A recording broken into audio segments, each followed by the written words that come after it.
नमस्कार, मैं डॉक्टर रजनीश कुमार आप सभी का एक बार फिर से हार्दिक स्वागत करता हूं। आज के वीडियो लेक्चर में हम सीयूईटी 2023 हिंदी विषय के प्रश्न पत्र पर विस्तार से बातचीत करेंगे, जिसमें कि हम कुल 75 प्रश्नों को देखेंगे। और प्रश्न पत्र हल करते वक्त हमें यह ध्यान रखना पड़ेगा कि आगामी 2024 की तैयारी हम किस तरीके से करें। सीयूईटी पीजी हिंदी के पेपर का पैटर्न किस तरीके से है, कैसे प्रश्न पूछे जा रहे हैं, और हम प्रश्नों को हल करेंगे और आप सभी अपना स्वमूल्यांकन करते हुए ये चेक करेंगे कि अभी तक जो भी आपने तैयारी की है, इस प्रश्न पत्र को हल करते वक्त आपको कितने प्रश्न के उत्तर आ रहे हैं और कितने प्रश्नों के उत्तर नहीं आ रहे हैं, और क्या क्या सावधानी हमें रखना चाहिए ताकि हम इस परीक्षा में सफल हों और मनचाहे विश्वविद्यालय में प्रवेश ले सकें। तो चलते हैं, बात करते हैं सीधे पहले क्वेश्चन पे, जो कि प्रश्न पत्र में 26वां नंबर का क्वेश्चन है। लेकिन जैसा कि आप जानते हैं कि पहले ए और बी दो पार्ट में एग्जाम हुआ करते थे, लेकिन इस बार से यानी 2024 से ए पार्ट को हटा दिया गया है, यानी कि कुल 75 प्रश्न ही पूछे जाएंगे। पहले 100 सवाल पूछे जाते थे, जिसमें से 25 प्रश्न पार्ट ए से कॉमन टाइप के क्वेश्चन होते थे। तो देखिए, देखने में एक क्वेश्चन पेपर पहले से थोड़ा सा इजी होगा, क्योंकि आपको पार्ट ए बिल्कुल तैयार नहीं करना है। अब पूरा मुकाबला पार्ट बी के आधार पर ही होगा, यानी कि 75 प्रश्नों के ऊपर ही आपका पूरा चयन होगा या फिर कट ऑफ तैयार होगी। तो उसको ध्यान में रखते हुए हमें 75 प्रश्न ही देखने हैं। तो यहाँ पर सवाल दिया गया है कि नीचे दो कथन दिए गए हैं, कथन 1 और कथन 2। जयशंकर प्रसाद को शिखर कवि के रूप में प्रतिष्ठित करने का श्रेय कामायनी को है, पहला कथन। दूसरा कथन है, नाटककार लक्ष्मी नारायण मिश्र की प्रसिद्धि का आधार समस्या नाटक है। उपरोक्त कथन के आलोक में नीचे दिए गए विकल्पों में से सबसे उपयुक्त उत्तर का चयन कीजिए। तो पहले तो हम उत्तर पर बात करेंगे, उसके पहले देखें कि किस तरीके से सवाल पूछा गया है। दो कथन दिए गए हैं, कथन 1 और कथन 2। अब कथन 1 को हमें पहले देखना है कि ये कितना सही है। बताया जा रहा है कि जयशंकर प्रसाद को शिखर कवि के रूप में प्रतिष्ठित करने का श्रेय कामायनी को है। तो जैसा कि आप जानते हैं कि कामायनी की वजह से जयशंकर प्रसाद ज्यादा फेमस हुए, हालांकि उन्होंने और अच्छी अच्छी रचनाएं की हैं, लेकिन जो महत्व कामायनी का है, उनको शिखर कवि के रूप में प्रतिष्ठित करने का, वो महत्वपूर्ण है। तो ये कथन क्या हो गया, सही है। अगला दिया गया कि नाटककार लक्ष्मी नारायण मिश्र की प्रसिद्धि का आधार समस्या नाटक है। तो नाटक पढ़ाते वक्त हमने भी चर्चा की थी, और आपने भी अपनी तैयारी के वक्त किताबों को पढ़ा होगा, तो आपने देखा होगा कि लक्ष्मी नारायण मिश्र का जब भी जिक्र किया जाता है तो समस्या प्रधान नाटक लिखने के लिए इनको जाना जाता है। तो ये दोनों कथन क्या हो गए, यहाँ पर सही हो गए। तो हम उत्तर देखेंगे कि कथन 1 और कथन 2 दोनों सही हैं, दोनों गलत हैं। एक सही है, दूसरा गलत है। एक पहला गलत है, दूसरा सही है। तो यही सब घुमा फिरा कर ऑप्शन दिया गया है, लेकिन दोनों कथनों को पढ़ने के बाद ये लग रहा है कि ऑप्शन पहला क्या है, इसका सही जवाब है। यानी कथन 1 और कथन दोनों क्या है, सही है। यानी कामायनी से जो प्रतिष्ठा जयशंकर प्रसाद को मिली, शायद उनके अन्य रचनाओं से नहीं मिली, यानी कामायनी का महत्वपूर्ण रोल है। और लक्ष्मी नारायण मिश्र समस्या प्रधान नाटककार के तौर पर जाने जाते हैं। तो दोनों कथन क्या हो गए, सही हो गए। अब मैं इस पे वक्त इसलिए ले रहा हूं कि बहुत सारे विद्यार्थी ये कमेंट्स करते हैं कि उनको कथन और तर्क पर आधारित प्रश्नों को हल करने में दिक्कत होती है। तो ये ऐसे प्रश्न होते हैं जो कि थ्योरेटिकल और सैद्धांतिक मानदंडों पर आधारित होते हैं। जब आप का सैद्धांतिक विचार क्लियर होगा, तभी ऐसे प्रश्नों को आप हल कर पाएंगे। ठीक है, चलते हैं आगे, बात करते हैं। अगला जो यहाँ पर प्रश्न दिया गया है, पूछा गया कि निम्नलिखित समाचार एजेंसियों के स्थापना वर्ष से संबंधित तथ्य हैं। जैसे यहाँ पर समाचार एजेंसियों का नाम लिया, आपके दिमाग में तुरंत जनसंचार और प्रयोजन मूलक हिंदी वाला पोर्शन आ गया होगा। अब देखिए, सवाल यहाँ पर थोड़ा सा नया ढंग से पूछने का प्रयास किया गया है। समाचार एजेंसियों का नाम तो दिया है, साथ में इसमें आप देख रहे हैं कि ईयर भी दिया है। ठीक है, चाहता तो यहाँ पर सुमेलित वाला आ सकता था, लेकिन देखिए पैटर्न में कैसे धीरे धीरे बदलाव किया जा रहा है। नीचे कूट के माध्यम से सवाल का उत्तर पूछा गया है। तो समाचार एजेंसियों का नाम यहाँ पर दिया गया है UNI, ठीक है, भाषा, हिंदुस्तान समाचार, यूनिवार्ता, समाचार भारती। अब पूछा गया है कि जो भी स्थापना वर्ष दिए गए हैं वो कौन कौन से किसके सही हैं। तो यहाँ पर केवल ABC, BCD, ABE, BDE इस तरीके से दिया हुआ है। अब हमें बताना है कि कौन सा सही है। तो जब तक हम तथ्यात्मक रूप से इन समाचार एजेंसियों के स्थापना वर्ष को अच्छे से नहीं जान पाएंगे तब तक इसका उत्तर देना मुश्किल है। तो देखिए यहाँ पर जो बताया गया है कि इसमें जो स्थापना वर्ष से सही तथ्य है, UNI की स्थापना 1968 में, ऑप्शन ए इसका सही जवाब है। मतलब कि पहला ऑप्शन क्या है, अभी सही है। इसके बाद हम देखते हैं कि दिया गया है कि भाषा 1986 में। इसके बाद दिया गया है समाचार भारती 1965 में। ये तीनों जो यहाँ पर विकल्प दिए गए हैं स्थापना वर्ष के दृष्टिकोण से क्या है, सही है। तो यहाँ पर इसका जो सही जवाब हो रहा है ऑप्शन तीसरा, ABE क्या है, उपयुक्त उत्तर का सबसे उपयुक्त उत्तर है। ठीक है, अब यहाँ पर देखिए गलत कौन कौन से दिए गए हैं। आप देख रहे हैं कि ऑप्शन C और D, हिंदुस्तान समाचार इसकी स्थापना हुई 1936 ईस्वी में, और जो यूनि वार्ता दिया गया है इसकी स्थापना हुई 1959 ईस्वी में। तो आगे की परीक्षा के दृष्टिकोण से इन दोनों को भी आप नोट कर लीजिए। ठीक है, पढ़ने का सही तरीका यह भी है कि हम उत्तरों को तो जाने ही, साथ में आगे हो सकता है कि आपको यूनि वार्ता का सीधे सीधे स्थापना वर्ष पूछ दे या फिर हिंदुस्तान समाचार का पूछ दे, तो भी आप इसको बता पाए। ठीक है, बाकी इन पांचों को बिल्कुल आप अपने कॉपी पर नोट कर लीजिए। सही उत्तर हमने बता दिया कि ऑप्शन तीसरा है। अगला प्रश्न यहां पर पूछा गया कि जन्म काल के दृष्टि से निम्नलिखित कवियों का सही क्रम क्या है। ठीक है, ऑप्शन दिया गया चंद बरदाई, देवसेन, खुसरो, रैदास, जयसी। अलग अलग यहाँ पर आप देख रहे हैं कि कुछ आदिकाल के कवि हैं और कुछ भक्ति काल के। अब जन्म काल के दृष्टिकोण से यहाँ पर हमें बताना है कि सही अनुक्रम क्या है। तो बहुत सारे ऐसे विद्यार्थी होंगे जिनको लगेगा कि अगर हम पूरा फैक्चुअल तरीके से इसको जब तक याद नहीं करेंगे तब तक ये प्रश्न का उत्तर हम नहीं बता पाएंगे। लेकिन यहाँ पर थोड़ा सा IQ लेवल के हिसाब से मिलाकर हम सही उत्तर तक जा सकते हैं। जैसे देखा जाए तो इसमें देवसेन का जो जन्म है वो 10वीं शताब्दी के आसपास में है, क्योंकि इनकी जो रचना है श्रावक 4, इसका आपको किताबों में मिलता है कि 1933 ईस्वी के आसपास में इसका प्रकाशन हुआ था या फिर लेखन हुआ था। इसीलिए देखिए ब्रैकेट में दे दिया गया है श्रावक 4, बाकी किसी भी कवि की रचनाओं को इसमें शामिल नहीं किया गया। यानी कि पेपर बनाते वक्त यह ध्यान में रखा गया है कि देवसेन को लेकर कंफ्यूजन हो सकता है, लेकिन देवसेन उन्हीं को पूछा गया है जिनकी रचना क्या है, श्रावक 4 है।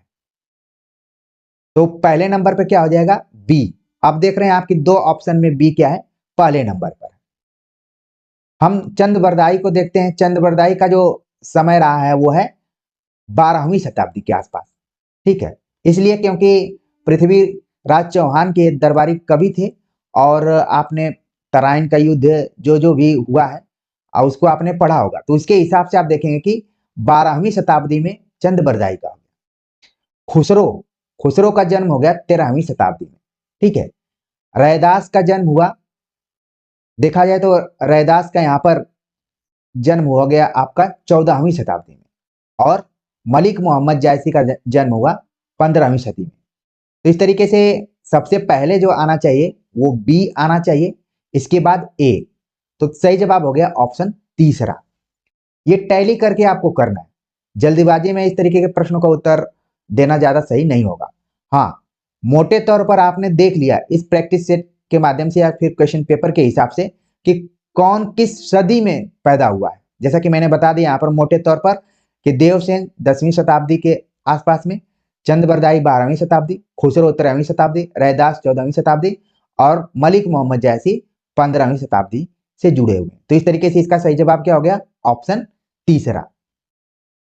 आगे बात करते हैं, अगला जो प्रश्न है कथन और तर्क पर आधारित है।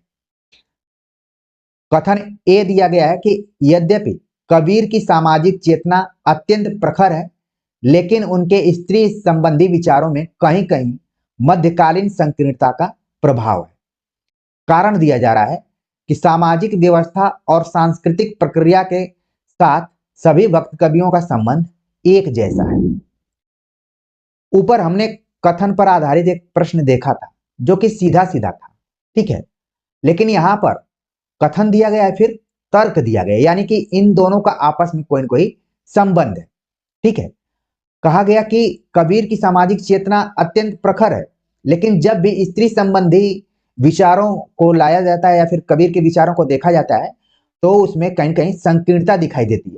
कारण ये बताया गया है, जैसे कबीर की कुछ पंक्तियों को आप पढ़ेंगे कि नारी ते झाई परत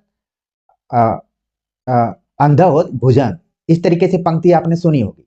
तो यहाँ पर कबीर की जो स्त्री संबंधी दृष्टिकोण है बहुत सकारात्मक नहीं दिखाई पड़ रहा है, मतलब संकीर्णता का प्रभाव यहाँ पर दिख रहा है।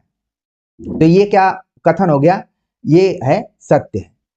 आगे लिखा गया कि कारण बताया जा रहा है कि सामाजिक व्यवस्था और सांस्कृतिक प्रक्रिया के साथ सभी भक्त कवियों का संबंध एक जैसा है, यानी कि जिस तरीके से कबीर का वैसे ही सबका है।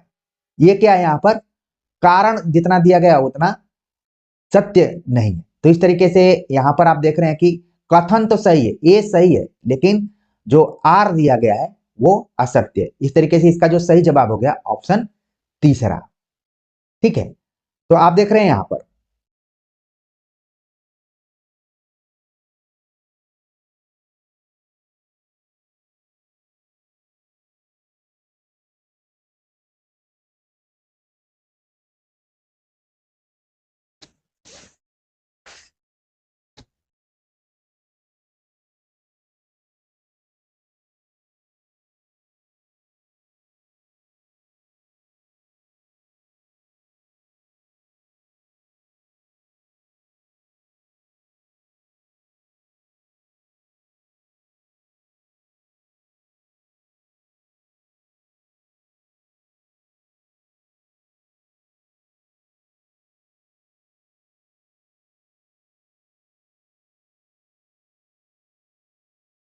अगला प्रश्न है,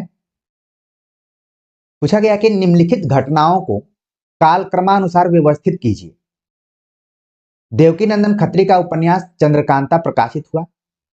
पंडित युगल किशोर शुक्ल द्वारा उदंत मार्तंड का संपादन प्रारंभ। श्रद्धाराम फिल्लौरी ने भाग्यवती नामक हिंदी उपन्यास लिखा। दादा साहब फाल्के द्वारा निर्मित मूक फिल्म राजा हरिश्चंद्र प्रदर्शित हुई। आचार्य महावीर प्रसाद द्विवेदी ने सरस्वती पत्रिका का संपादन शुरू किया। देखिए, पहले सीधे सीधे ये जो पांचों ऑप्शन दिए गए हैं यानी विकल्प दिए गए हैं, ये पहले वन लाइनर प्रश्न के तौर पर परीक्षाओं में पूछे जाते थे। यहाँ पर सबको एक ही साथ एक प्रश्न में पूछ दिया गया है, यानी पैटर्न को आप समझिए। इन पांचों विकल्पों में से कोई ऐसा विकल्प नहीं होगा जिसके बारे में आपने तैयारी करते समय नहीं पढ़ा होगा। आपने जरूर पढ़ा होगा कि चंद्रकांता उपन्यास देवकीनंदन खत्री का है। कब प्रकाशित हुआ? 1888 ईस्वी में। पंडित युगल किशोर शुक्ल द्वारा उदंत मार्तंड पत्र का संपादन प्रारंभ हुआ, हो गया 1826 ईस्वी में। श्रद्धाराम फिल्लौरी ने भाग्यवती नामक हिंदी उपन्यास लिखा 1877 ईस्वी में। दादा साहब फाल्के द्वारा जो मूक फिल्म बनी राजा हरिश्चंद्र, ये प्रकाशित हुई 1913 में। आचार्य महावीर प्रसाद द्विवेदी ने सरस्वती पत्रिका का संपादन शुरू किया 1903 ईस्वी में। तो ये जितने भी तथ्य थे, सभी तथ्यों में यही चीज आपको ध्यान में रखना था। अब हमें दिए गए विकल्पों में से सही उत्तर का चयन करना है, ठीक है। तो अब हम देखते हैं इसका सही उत्तर क्या हो रहा है। यहाँ पर सबसे पहले आप देख रहे हैं कि इसमें 1826 आएगा, ठीक है। इसके बाद जो ईयर आ रहा है वो 1877, यानी बी के बाद क्या आ जाएगा? सी आएगा, ठीक है। तो आप देख रहे हैं कि चौथा ऑप्शन यहाँ पर सही हो रहा है, ठीक है। इसके बाद हम देखते हैं कि 1888 तीसरे नंबर पर, फिर महावीर प्रसाद द्विवेदी ने जो किया 1903 में संपादन, वो आ गया चौथे नंबर पे। और दादा साहब फाल्के द्वारा जो मूक फिल्म बनी राजा हरिश्चंद्र, वो आ गई सबसे आखिर में, यानी 5वें नंबर पर। तो ये इसका क्रम है। सही जवाब हो गया ऑप्शन बी, सी, ए, ई, डी। ठीक है, तो यहां पर आप देख रहे हैं किस तरीके से पैटर्न चेंज हो रहा है, यानी कि आपको प्रश्नों को पढ़ते वक्त थोड़ा सा समय भी लेना है और आराम से इसको करना है, नहीं तो फिर दिक्कत हो जाएगी।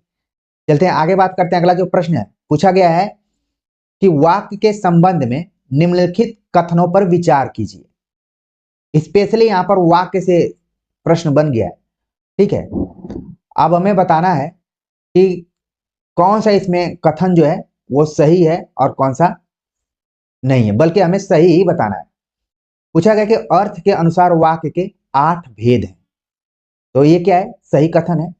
कहा गया कि जहां एक वाक्य दूसरे की संभावना पर निर्भर हो वह संकेतवाचक वाक्य कहलाता है। ये भी क्या है? सही है। जिससे किसी बात के होने का बोध हो वहां आज्ञावाचक वाक्य कहलाता है। ये क्या है? गलत है। यहां पर बल्कि क्या कहलाता है? विधिवाचक वाक्य कहलाता है। ठीक है, अगला है कि रचना के आधार पर वाक्य के 3 या 4 भेद किए गए। ये भी क्या है? सही है। किसी वाक्य के सार्थक शब्दों को यथास्थान रखने की क्रिया को अन्वय कहते हैं। ये भी क्या है? सही है। तो यहां पर आप देख रहे हैं कि ए, बी, डी और ई इतने ऑप्शन क्या हो रहे हैं? सही हो रहे हैं। ए, बी, ई, मतलब कि डी को आप देख रहे हैं कि कहीं पर नहीं यहां पर दिखाया जा रहा है। ठीक है, तो यहां पर देखिए बताया गया है जहां जहां सी है वो ऑप्शन तो पहले से ही कट हो जाएगा। ठीक है, मुकाबला था 3 में और 1 में। तो आप देख रहे हैं कि एक जगह ए, बी, डी, अब जहां जहां डी है वो भी गलत हो जा रहा है। आप यहां पर देख रहे हैं आप। ठीक है, सी जिसमें जिसमें वो गलत है। तो इसको क्या किया गया है? इसका जो एकदम से निकटतम आंसर होगा वो होगा पहला आंसर। ठीक है, कि अर्थ के अनुसार वाक्य के 8 भेद हैं। जहां संभावना, एक वाक्य दूसरे की संभावना पर निर्भर हो, संकेतवाचक। और इसके बाद किसी वाक्य के सार्थक शब्दों को यथास्थान रखने की क्रिया को अन्वय कहते हैं। ठीक है, अब आप देख रहे हैं कि कुछ विद्यार्थियों के मन में आएगा कि जब डी सही है तो तीसरा क्यों नहीं सही हो सकता है। तो यहां पर देख रहे हैं आपकी दो आंसर यहां पर सही होने की स्थिति में, लेकिन इसको सीयूईटी ने अपने क्वेश्चन पेपर से इसको हटा दिया है। लेकिन आगे की परीक्षा के दृष्टिकोण से आप इसको ध्यान में रखेंगे। ठीक है, देखिए यहां पर जो ई को मैं बता रहा हूं कि ये सही हो सकता है। अन्वय अक्सर आप देखेंगे जब आप संस्कृत पढ़ेंगे। ठीक है, तो संस्कृत में जब हम किसी भी पद की व्याख्या करते हैं तो उसके पहले अन्वय करते हैं, क्योंकि संस्कृत में आप जानते हैं कि कोई उसमें वो नहीं रहता है। व्याकरण के दृष्टिकोण से ये नहीं कि पहले सब्जेक्ट होगा फिर ऑब्जेक्ट होगा फिर पहले सब्जेक्ट होगा फिर वर्ब होगा फिर ऑब्जेक्ट होगा। इस तरीके से कुछ नियम नहीं है, इधर उधर हो सकता है। जैसे राम गच्छति तो गच्छति राम भी हो सकता है। लेकिन जब हम तर्कपूर्ण तरीके से चीजों को रखते हैं तब वहां पर अन्वय कहलाता है। ठीक है ना, तो बहुत चीजों को ध्यान में रखते हुए सीवीटी ने इसको ड्रॉप कर दिया। लेकिन आपको आगे के दृष्टिकोण से जरूर ध्यान में रखना है कि अगर मान लीजिए पूछा जा सकता है कि अर्थ के अनुसार वाक्य के कुल कितने भेद है, तो आप बता दीजिए कि 8 हैं। जहां एक वाक्य दूसरे वाक्य की संभावना पर निर्भर हो, संकेतवाचक। जहां किसी के बात होने का बोध हो तो वहां पर आज्ञा सूचक नहीं है बल्कि विधिवाचक। ठीक है, रचना के आधार पर वाक्य के 3 भेद माने गए। ठीक है ना, ये एकदम से कंफर्म। इन्हीं दोनों विकल्पों को देखकर इसको ड्रॉप कर दिया गया। ठीक है ना, चलिए आगे बात करते हैं। अगला जो प्रश्न है पूछा गया कि देश के लोग किसका कहानी संग्रह। अभी तक हमने जितने क्वेश्चंस को देखा उसमें कुछ क्वेश्चंस टाइम टेकिंग वाले हैं, कुछ थोड़े से टेक्निकल हैं, लेकिन कुछ क्वेश्चन हैं जो एकदम सीधे सीधे हैं। देश के लोग किसका कहानी संग्रह, ऑप्शन दिया गया जैनेन्द्र, अज्ञे, अमरकांत, मोहन, राकेश। तो इसका जो सही जवाब हो गया ऑप्शन तीसरा, अमरकांत। ठीक है, अगला प्रश्न है नीचे दिए 2 कथन दिए गए हैं और उसके आधार पर हमें बताना है कौन सबसे उपयुक्त उत्तर है। कथन 1 है टीवी धारावाहिक संपूर्ण कृति को किस्तों में प्रदर्शित करता है। पहला कथन हो गया। दूसरा कथन है अनिश्चितकालीन समय तक चलने वाले अत्यधिक लोकप्रिय नाटकों को सोप ओपेरा नाम फ्रांसीसी प्रेस ने दिया है। अब इसमें से हमें बताना है कि कौन सा सही है और कौन सा गलत है। ठीक है, तो इसका जो सही जवाब है कि टीवी धारावाहिक संपूर्ण कृति को किस्तों में प्रदर्शित करता है। ये बात क्या है, सही है। यहां पर जो सोप ओपेरा नाम दिया गया है ये फ्रांसीसी प्रेस ने दिया है, ये क्या कथन गलत है। सोप ओपेरा का संबंध ज्यादातर आप देखेंगे तो यूएस और यूके ऑस्ट्रेलिया से ज्यादातर जुड़ा रहा है। ठीक है, तो इस तरीके से दूसरा जो कथन है वो क्या है, गलत है, यानी कि असत्य है। तो इस तरीके से इसका जो सही जवाब हो गया ऑप्शन तीसरा। आगे बात करते हैं, अगला जो प्रश्न है नागरी लिपि से संबंधित सही तथ्य है। ऑप्शन दिया गया है नगरों में प्रचलित होने के कारण इसका नाम नागरी पड़ा, मध्य प्रदेश के नागर ब्राह्मणों द्वारा विशेष रूप से प्रयुक्त होने के कारण इसका नाम नागरी पड़ा, देवनगर अर्थात काशी में प्रचार के कारण यह देवनागरी कहलाई, ललित ललाम में उल्लिखित नागर लिपि ही देवनागरी लिपि है, तांत्रिक चिन्ह देवनागर से साम्य के कारण इसे देवनागरी और फिर नागर कहा गया है। नीचे दिए गए विकल्पों में से सबसे उपयुक्त उत्तर का चयन हमें करना है। ठीक है, तो हमें बताना है कि इसमें सही तथ्य क्या है। तो जो पहला कथन देख रहे हैं आप कि नगरों में प्रचलित होने के कारण इसका नाम नागरी पड़ा, ये क्या है, सही है।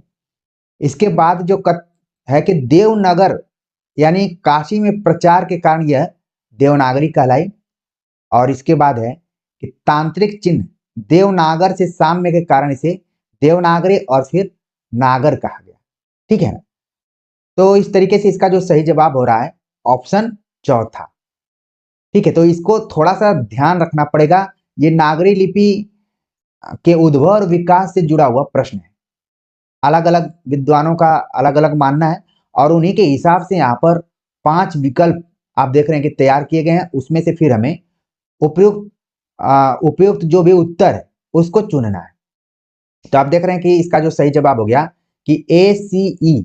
ठीक है ना, सही तथ्य है। यहाँ पर जो मध्य प्रदेश के नागर ब्राह्मणों का उल्लेख किया गया है, आप देखेंगे गुजरात से इसका संबंध जोड़ा जाता है। ठीक है ना, चलिए आगे बात करते हैं। अगला जो प्रश्न दिया गया कि नीचे 2 कथन दिए गए हैं। पहला कथन है आचार्य शुक्ल का हिंदी साहित्य का इतिहास और हजारी प्रसाद द्विवेदी की कृति हिंदी साहित्य की भूमिका दोनों मूलतः कक्षा में पढ़ने के लिए तैयार किए गए नोट्स हैं। कथन दूसरा है हिंदी साहित्य जगत में विश्वविद्यालयी आलोचना का उल्लेख गंभीर आलोचना के रूप में किया जाता है। इसमें से हमें बताना है कि कौन सा कथन सही है और कौन सा कथन गलत है। देखिए यहां पर जो पहला कथन है कि आचार्य शुक्ल का हिंदी साहित्य का इतिहास और हजारी प्रसाद द्विवेदी की कृति हिंदी साहित्य की भूमिका दोनों कक्षा में पढ़ने के लिए तैयार किए गए नोट्स थे। तो भूमिका, आप दोनों किताबों की भूमिकाओं को पढ़ेंगे तो वहां पर स्पष्ट रूप से शुक्ल जी ने और हजारी प्रसाद द्विवेदी दोनों ने इंडिकेट किया है कि ये क्लास में पढ़ाने के लिए हमने नोट्स बनाया था, बाद में इसका लगा कि प्रकाशन करना चाहिए तो हमने प्रकाशित भी करा दिया। तो ये क्या हो गया, सही जवाब है। पहला कथन क्या है, सही है। लेकिन बताया गया कि विश्वविद्यालयी आलोचना का उल्लेख गंभीर आलोचना के रूप में किया जाता है, बिल्कुल क्या है, गलत है। विश्वविद्यालयी आलोचना के गंभीर रूप में नहीं देखा जाता है, जिसमें कि आप देखेंगे श्याम सुंदर दास को एक तरीके से विश्वविद्यालयी आलोचक के तौर पर ही रखा जाता था। इसलिए जब भी आलोचना की बात होती है तो प्रमुख आलोचकों में जिस क्रम में आप शुक्ल जी को, हजारी प्रसाद द्विवेदी, नामवर सिंह, इन सबको पढ़ते हैं, उतना प्रतिष्ठा के साथ श्याम सुंदर दास को हम आलोचक के तौर पर नहीं देखते हैं। जैसे कि हम कहना चाह रहे हैं कि शुक्ल हो गए, महावीर प्रसाद द्विवेदी, हजारी प्रसाद द्विवेदी, श्याम सुंदर दास को हम हिंदी आलोचना के विकास में जरूर पढ़ते हैं, लेकिन इनको विश्वविद्यालय आलोचक के तौर पर ही देखा जाता है। कारण यह है कि उसको गंभीर आलोचना के रूप में नहीं देखा गया है। ठीक है ना, तो इस तरीके से इसका सही जवाब क्या हो गया, ऑप्शन तीसरा। कथन 1 सही है, लेकिन कथन 2 क्या है, गलत है। अगला प्रश्न है, सूची 1 का सूची 2 से मिलान करना है, और यहां पर दिया गया है रेडियो रूपांतर और रूपांतर कार। ठीक है, कामायनी, मेघदूत, जयदोल, गांव के देवता, ये सारी रचनाएं हैं जिनका कि रेडियो रूपांतरण किया गया है। और किसने किया है, नाम इधर दिया गया है, राम वृक्ष बेनीपुरी, आगे प्रभाकर माचवे, उदय शंकर भट्ट। तो देखिए हमें मिलान करना है कि कौन किसका रूपांतरण किया है। तो कामायनी का जो रूपांतरण किया है वो है अब प्रभाकर माचवे ने। कामायनी लिखा कोई और है, जयशंकर प्रसाद ने, लेकिन इसका रेडियो रूपांतरण किसने किया, प्रभाकर माचवे ने। मेघदूत का रेडियो रूपांतरण किया है उदय शंकर भट्ट ने। ठीक है, जयदोल का रूपांतरण किया आगे ने ही किया। गांव के देवता का रूपांतरण किया है राम वृक्ष बेनीपुरी। ये देखिए हो सकता है कि आपके लिए नए ढंग का प्रश्न हो सकता है। ठीक है ना, तो इसको नोट कर लीजिए अपने कॉपी पे, ताकि आगे इस तरीके का प्रश्न आए तो वहां पर गलती होने की संभावना कम हो। तो इस तरीके से इसका सही जवाब क्या हो गया, ऑप्शन दूसरा हो गया। ठीक है, देखिए यहां पर गांव के देवता नाम से एक रचना है। इसी तरीके से एक रचना आपने पढ़ा होगा, ग्लोबल गांव के देवता। आप सभी कमेंट्स कर कर बताएंगे कि ग्लोबल गांव के देवता किसकी रचना है। ठीक है, ताकि आप अपना खुद का मूल्यांकन भी कर लें और आगे परीक्षा में आ जाए तो आप सही भी कर लें। अगला प्रश्न है, नीचे 2 कथन दिए गए हैं, उन कथनों के आधार पर हमें सही उत्तर बताना है। कथन ए है, हजारी प्रसाद द्विवेदी ने उपन्यासों को बार बार गप की संज्ञा दी है। हजारी प्रसाद द्विवेदी अपने उपन्यासों को बार बार गप की संज्ञा देते हैं, कारण अपने उपन्यासों को गप कहकर वे अपने को इतिहास के तथ्यों के बंधन से मुक्त कर लेते हैं।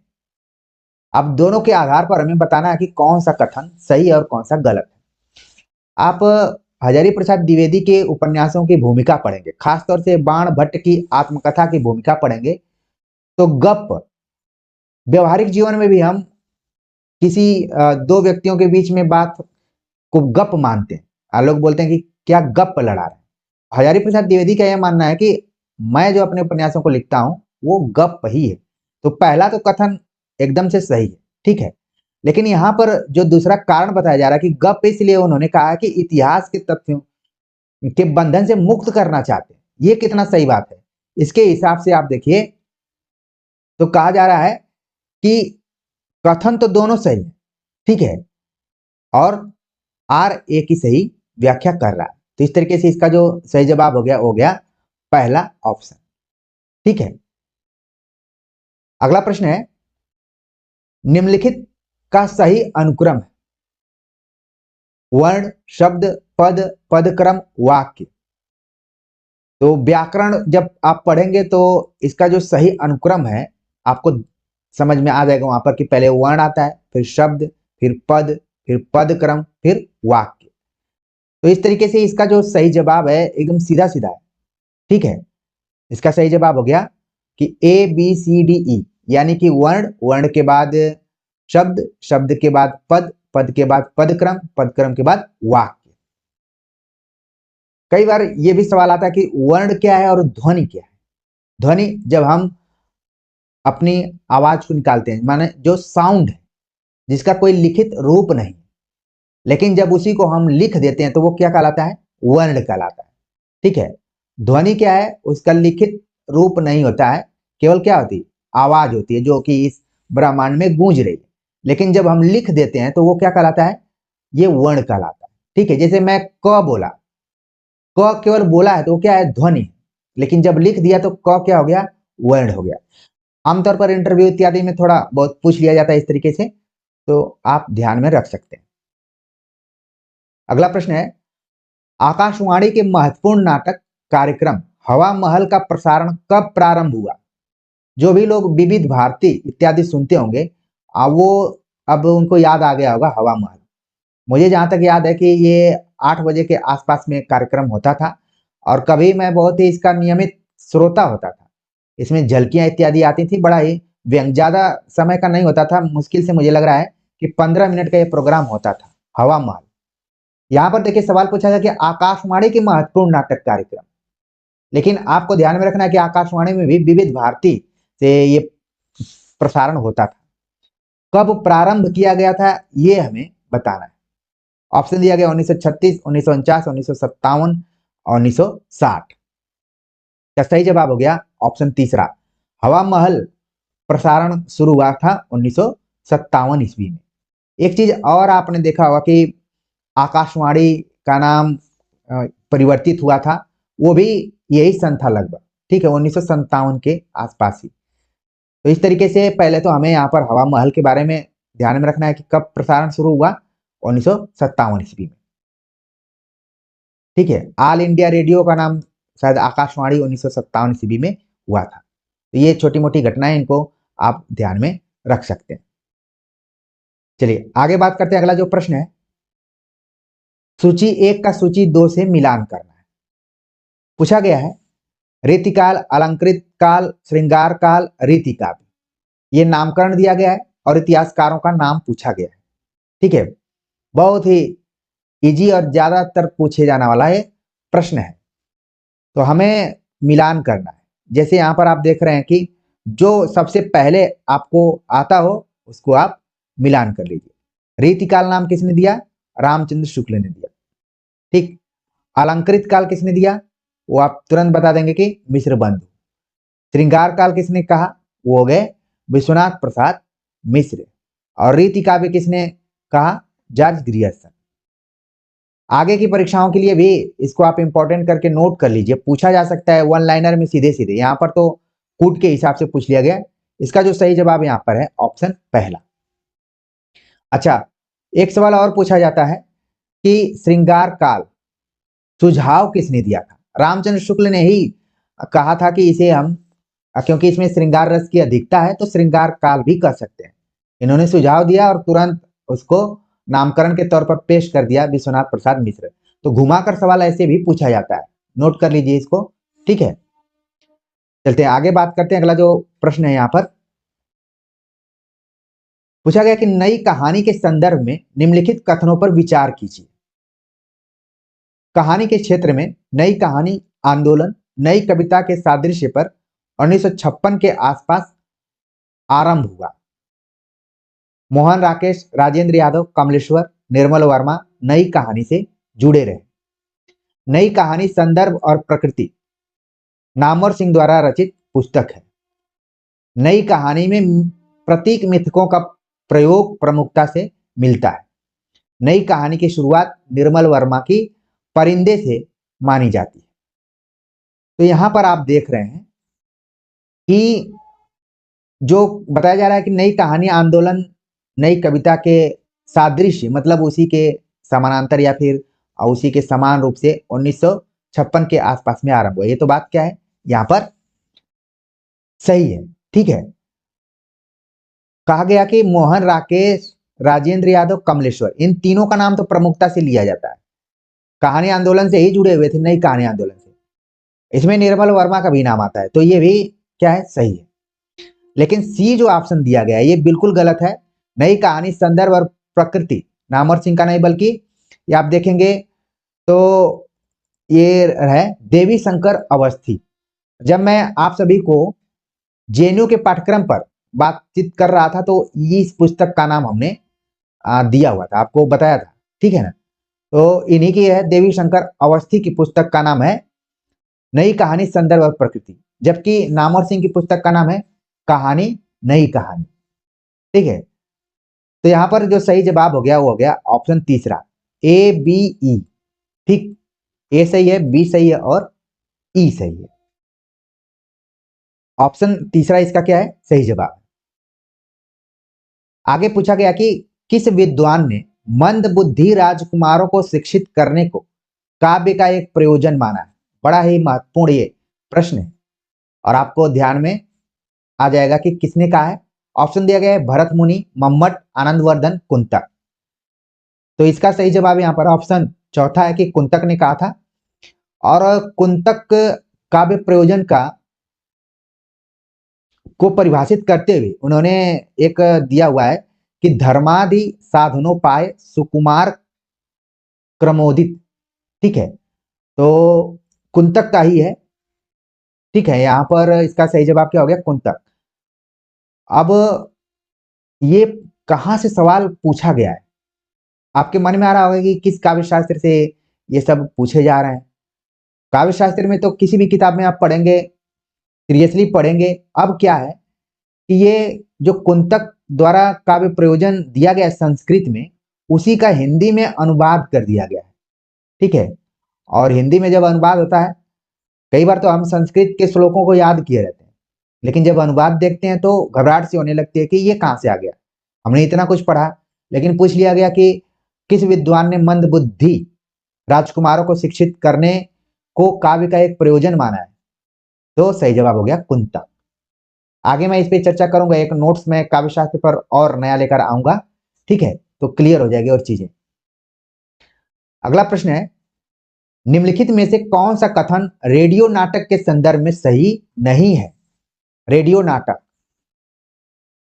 ये आप देखेंगे कि जो अभिव्यक्ति और माध्यम नाम की पुस्तक है, उस पर आधारित ये पूरा प्रश्न है। रेडियो नाटक, हमने ऊपर अभी हवा महल की बात की, वो हवा महल इसी तरीके का रेडियो नाटक से रिलेटेड ही प्रोग्राम था। कहा गया कि रेडियो नाटक असंख्य एवं अदृश्य श्रोताओं को सुनाने के लिए लिखा जाता है। परिवेश की स्थापना ध्वनि प्रभावों द्वारा संभव होती है। पात्रों को अभिनेता अभिनेत्रियों के स्वर और बोलने के अंदाज से पहचाना जाता है। पात्रों की संख्या अधिक होती है। हमें बताना कि कौन सही नहीं। तो यहां पर कहा गया है कि रेडियो नाटक में पात्रों की संख्या अधिक होती है। ये क्या है? गलत है। इसमें कोशिश की जाती है कि कम से कम पात्र रहें। ठीक है, तो पात्रों की संख्या इसमें अधिक नहीं होती। तो इस तरीके से इसका सही जवाब क्या हो गया? ऑप्शन चौथा हो गया। बाकी का ऊपर देख लीजिए, सब सही है। सही कौन सा नहीं है? ऑप्शन चौथा। अगला प्रश्न है, जन्म तिथि के अनुसार निम्नलिखित कवियों का सही अनुक्रम क्या है? इसी तरीके से ऊपर आदिकाल और भक्ति काल के कुछ कवियों का आया था। यहाँ पर आप देख रहे हैं कि कुछ कवि आपको द्विवेदी के दिखाई दे रहे हैं, कुछ छायावाद के हैं, कुछ। ठीक है, तो अलग अलग है। यहाँ पर कुछ त्रुटियां भी है, पांडे को पांडे लिख दिया है। खैर, आगे देखते हैं। जैसे यहाँ पर दिया गया पंडित श्रीधर पाठक, इनका जन्म कब हुआ? 1859 ईस्वी। जयशंकर प्रसाद 1889 ईस्वी। मैथिली शरण गुप्त 1886 ईस्वी। श्याम नारायण पांडे 1907। महादेवी वर्मा 1907। तो आप देख रहे हैं यहाँ पर कि दो ऐसे इसमें कवि हैं जिनका जन्म वर्ष एक ही समान है, लेकिन फिर भी हम देखेंगे जिसमें ए सबसे पहले होगा। आप देख रहे हैं कि चौथा जो ऑप्शन है उसमें ए सबसे पहले नजर आ रहा है। तो इस तरीके से हम देख लेते हैं कि पहले दिया गया है ए, फिर सी, फिर बी, फिर ई, फिर डी। यानी कि महादेवी वर्मा को श्याम नारायण पांडे से वरिष्ठ माना गया है, मतलब पहले का माना गया है। देखिए, इस तरीके से भी सवाल पूछ लिए जा रहे हैं। देख रहे हैं दोनों मैचिंग मैचिंग कर रहा है, फिर भी हमें घबराना नहीं, क्योंकि ये तीनों सटीक उत्तर तक पहुंच रहे हैं। सही जवाब क्या हो गया? ऑप्शन चौथा हो गया। आगे बात करते हैं। अगला जो प्रश्न है, बहुत ही व्यवहारिक ढंग का यह प्रश्न पूछा गया है, और अगर इस चैनल को आप अच्छे से फॉलो कर रहे होंगे तो हमने कई बार बताया कि रामविलास शर्मा ने कोई हिंदी साहित्य का इतिहास नहीं लिखा है, फिर भी उन्होंने हिंदी साहित्य के कुछ प्रमुख लेखकों पर अलग अलग किताब लिखकर उस इतिहास की कमी को जरूर पूरा कर दिया। और देखिए, सवाल भी उसी तरीके से पूछा गया। ये बहुत ही व्यवहारिक ढंग का प्रश्न है। आप किसी भी वन लाइनर में इसका उत्तर नहीं पा पाएंगे, आपको अपने आईक्यू लेवल से ही बताना पड़ेगा। पूछा गया कि भारतेंदु, महावीर प्रसाद द्विवेदी, निराला, इन तीनों लेखकों के माध्यम से किस आलोचक ने हिंदी नवजागरण का स्पष्ट नक्शा तैयार किया? ऑप्शन दिया गया शुक्ल, हजारी प्रसाद द्विवेदी, रामविलास शर्मा, नामवर सिंह। सही जवाब क्या हो गया? ऑप्शन तीसरा हो गया। भारतेंदु पर 2-3 किताबें लिखे हैं रामविलास शर्मा, महावीर प्रसाद द्विवेदी और हिंदी नवजागरण नाम से।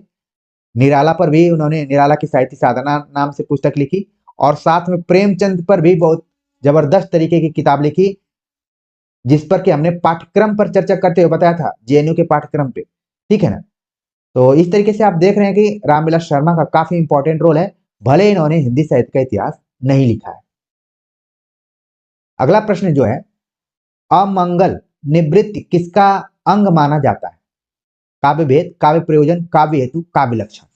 देखिए ये जितने भी प्रश्न पूछे गए बड़े ही क्रिएटिव ढंग के प्रश्न हैं।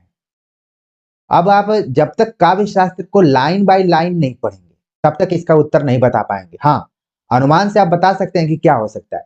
अमंगल निवृत्ति इसका अंग माना जाता है, वो है काव्य प्रयोजन। सही जवाब हो गया ऑप्शन दूसरा। ये जो शब्द प्रयुक्त किया गया है साहित्य दर्पण, जो लिखे हैं साहित्य दर्पण, किसने लिखा है? विश्वनाथ ने। उसी में इस बात की चर्चा की गई है। आगे मैं काव्य शास्त्र पर एक और वीडियो लेक्चर लेकर आऊंगा, क्योंकि जब मैंने पेपर को देखा है तो मुझे आइडिया लग गया कि किस किताब से ये सारे प्रश्न बन रहे हैं। एक किताब नहीं है। आप लोगों के मन में आ गया होगा कि उस किताब का नाम बता दीजिए। कम से कम इसमें 4 से 5 किताबें अलग अलग लेखक द्वारा लिखी गई हैं, और मुझे लग रहा है कि ये किताबें एक्सपर्ट्स के पास मौजूद हैं और वहीं से ये सवाल बन रहे हैं। ठीक है, तो चलते हैं आगे, बात करते हैं। अगला जो यहाँ पर प्रश्न है, रीतिकालीन कवि वृंद ने अपना नीति काव्य किस छंद में लिखा है? ऑप्शन दिया गया छप्पय, कुंडलिया, दोहा, सोरठा। तो जो वृंद है किस छंद में उन्होंने लिखा है? यहाँ पर इसका जो सही जवाब है वो है ऑप्शन तीसरा, दोहा छंद में। ठीक, चलिए आगे बात करते हैं। अगला जो प्रश्न है, नहीं पराग नहीं मधुर मधु नहीं विकास ही काल अली कली ही सो बदियो आगे कौन हवाल। वैसे तो आपके मन में आ गया होगा कि ये किसकी पंक्तियां हैं। बिल्कुल ठीक है, पंक्तियां आपके दिमाग में आ गई कि बिहारी द्वारा लिखी गई हैं। कौन सा अलंकार है? अभी तो ये पूछा गया कि कौन सा प्रयोजन है, काव्य प्रयोजन। ये भी क्रिएटिव ढंग का प्रश्न आप देख रहे हैं, लेकिन हमें ध्यान में रखना है कि इसमें अन्योक्ति अलंकार है और बिहारी ने राजा जय सिंह को लक्ष्य करते हुए ये लिखा हुआ है। ठीक है, लेकिन काव्य प्रयोजन पूछ रहा है तो आप जितने भी ऑप्शन देख रहे हैं आपको लग रहा होगा कि ये किसी खास आचार्य के काव्य प्रयोजनों को विकल्प के रूप में रख लिया गया है। व्यवहार का ज्ञान, कांता संहित उपदेश, विपत्ति का निवारण, धन की प्राप्ति। यानी आपके मन मस्तिष्क में आ गया होगा कि काव्य में यश से अर्थकृत्य व्यवहार वृद्धि श्वेतर क्षते, यानी कि मम्मट का जो काव्य प्रयोजन है वहीं से उठाया गया है। तो इसका जो सही जवाब है कि नहीं पराग नहीं मधुर मधु, इसमें कांता संहित उपदेश दिया गया है। ऑप्शन क्या है? दूसरा इसका सही जवाब है। अगला प्रश्न है कि निम्नलिखित में कौन निराला द्वारा रचित उपन्यास नहीं है? अप्सरा, अलका, इरावती, प्रभावती। तो तुरंत आपके मन में आ गया कि इरावती नाम का जो उपन्यास है ये निराला का नहीं बल्कि किसका है? जयशंकर प्रसाद का है। बहुत ही छोटा और सरल प्रश्न पूछा गया था।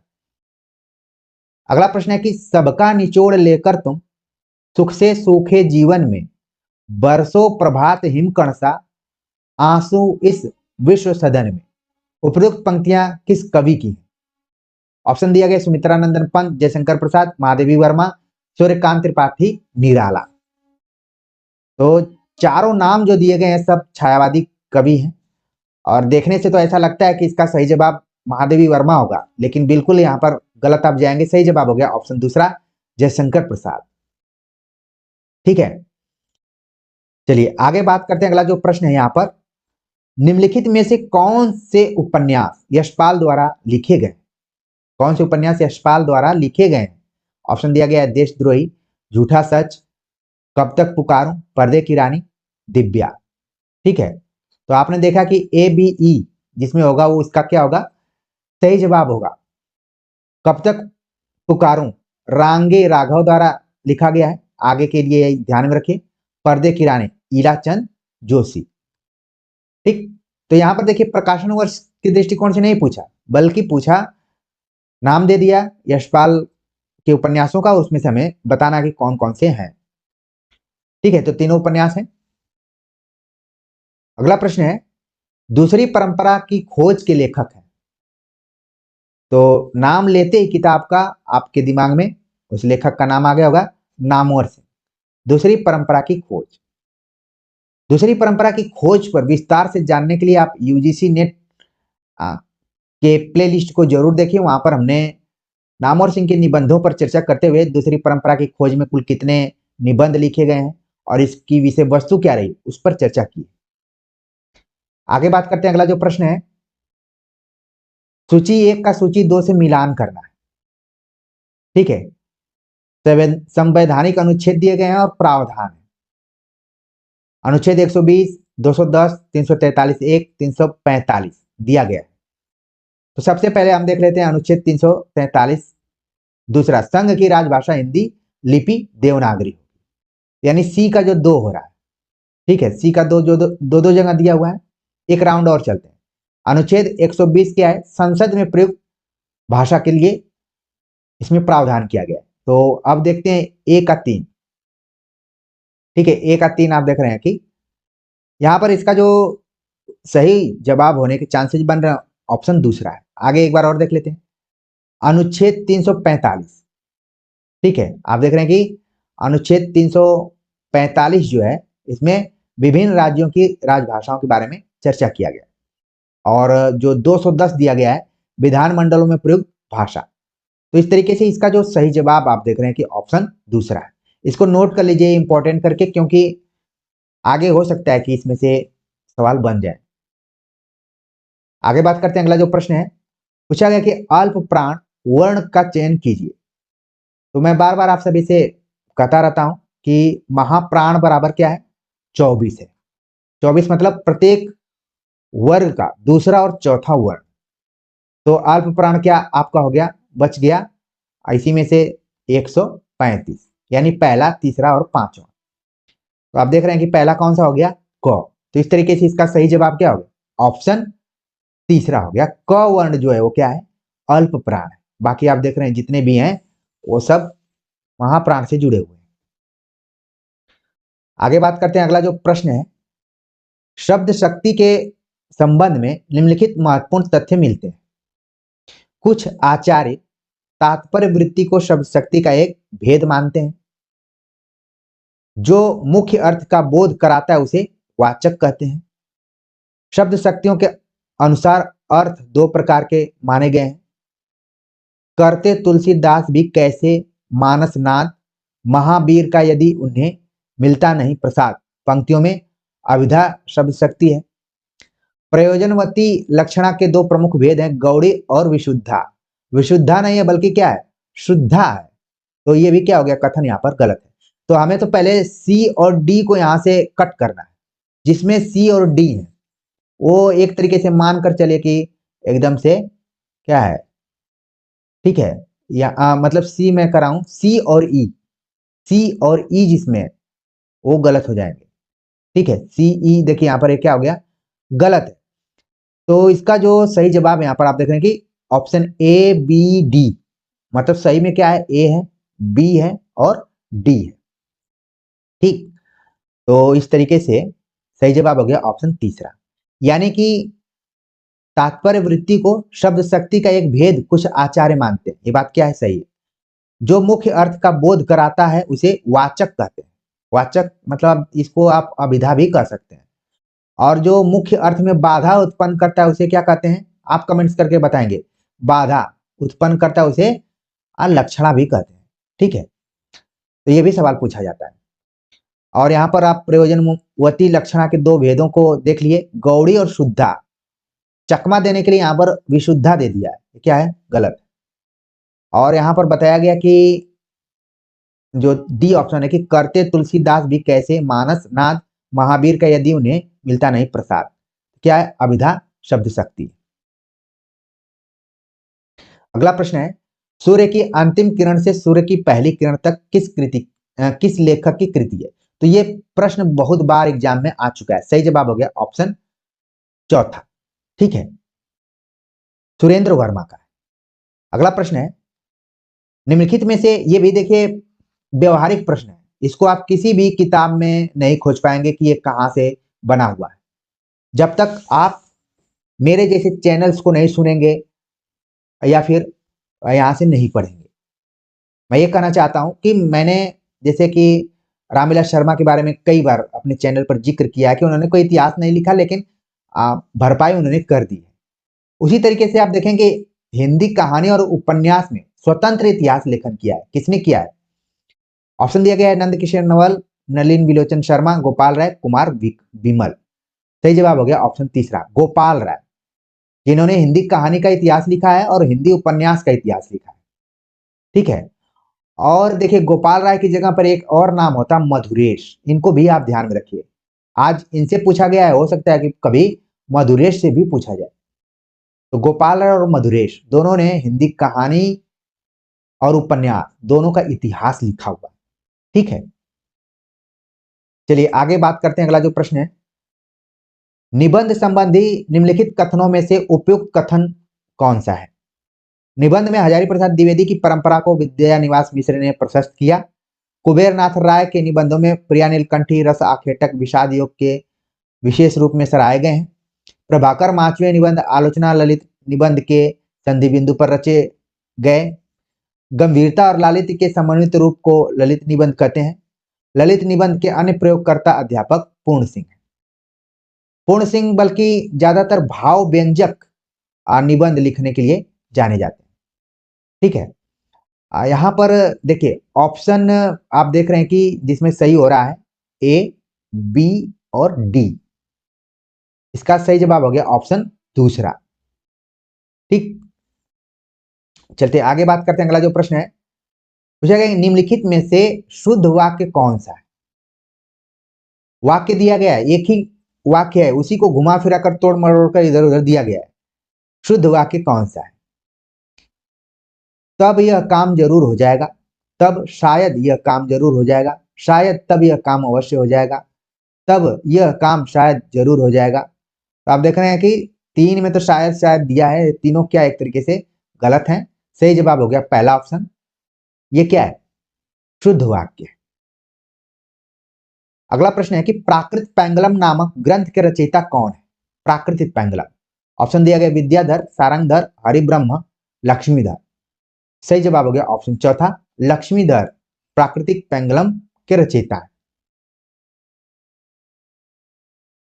अगला प्रश्न है, गोपाल राम गहमरी उस काल के उपन्यासकार थे जब साहित्यकार और पत्रकार के बीच कोई विभाजित रेखा नहीं थी।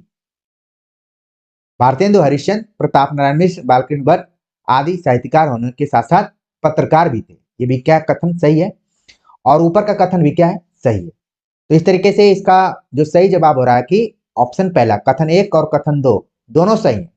गोपाल राम गहमरी की एक पत्रिका थी, उपन्यास से रिलेटेड है, मैंने संकेत कर दिया है, आप कमेंट्स जरूर करिए।